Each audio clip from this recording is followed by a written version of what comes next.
All right, Becky and James, I just wanted to take you over to see this house today. I know it's on your list. This is the Sundance floor plan. This one is contingently sold. We may have an opportunity to get into this one. Currently priced, or at least under contract at $504,000. Probably closer to 505. Things I like about this house, for sure. It is a 5-bedroom house as well. And it is, hey, say a little quieter, okay? Got my other assistant with me today. It is 2,700 square feet, 5 bedrooms.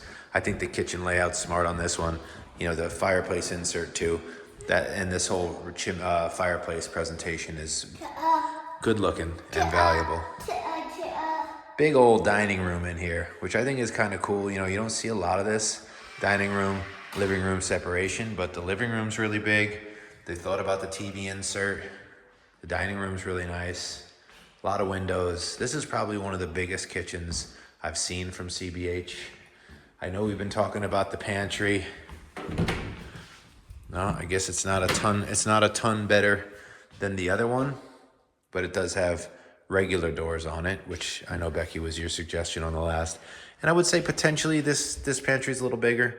If I can, I'll stop by the other house on the way out to sort of measure them against each other. I'm pretty sure this is a bathroom over here.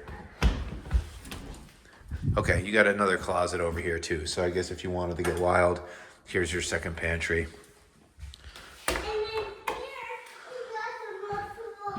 Because you do have a nice little nook for a coat closet anyway. I would put a bar here, you know, maybe a little mudroom insert here. So yeah, that might be it for you, Becky, is you could have your second pantry there. That makes this house maybe a little better than the other one. I did notice some of the fencing wasn't included, so I'm gonna check that out too. You got your downstairs bedroom, closet. Oh, did I miss the bathroom? Yeah, I missed the bathroom.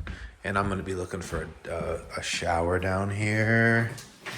There is no shower down here. So this might be a 2.5 instead of a 3 bath. You know, debatable if that matters or not to you.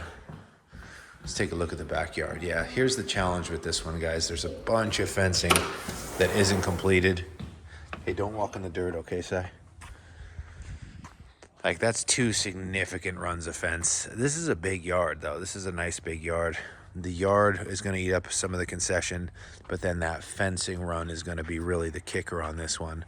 You know, you got probably at least $9,000 worth of fencing you're going to have to deal with. My guess is it's a, you know, $3,500 run here, probably a $4,000 run on the side over there, at least. Okay, let's take them upstairs, Si. Okay, let's do it. It's gonna be a great adventure. Good adventure, I agree. Slightly better nook area than the Columbia. You know, this is probably where that extra square footage lives right here. Nice little den. The window kick out is a nice touch too. Bedroom number 1. Bigger bedroom too. This is a nice sized bedroom right here. Bedroom number 2. Bedroom number, oh, actually, upstairs bathroom. Slightly larger vanity. Bedroom number 4. All these bedrooms are a good size. Definitely, they wear bedrooms well in this house. Decent sized master bedroom as well. Bringing it, careful, buddy. Bringing it around to the bathroom here. Tile around the tub. That's a nice touch. That is also laminate. I think that's consistent in the Columbia as well. Walk-in shower. Really big closet. You know, this one's longer than the Columbia closet. The Columbia closet is a good closet too, so. All right. Oh, and then your toilet. So this is the Sundance floor plan, contingent currently. This same house is listed up in Grand Prado for $524. I usually see a price discrepancy between Grand Prado and Ardell Estates, so it's not a direct comparison, but it does give you an idea of where prices are going and what this home is worth.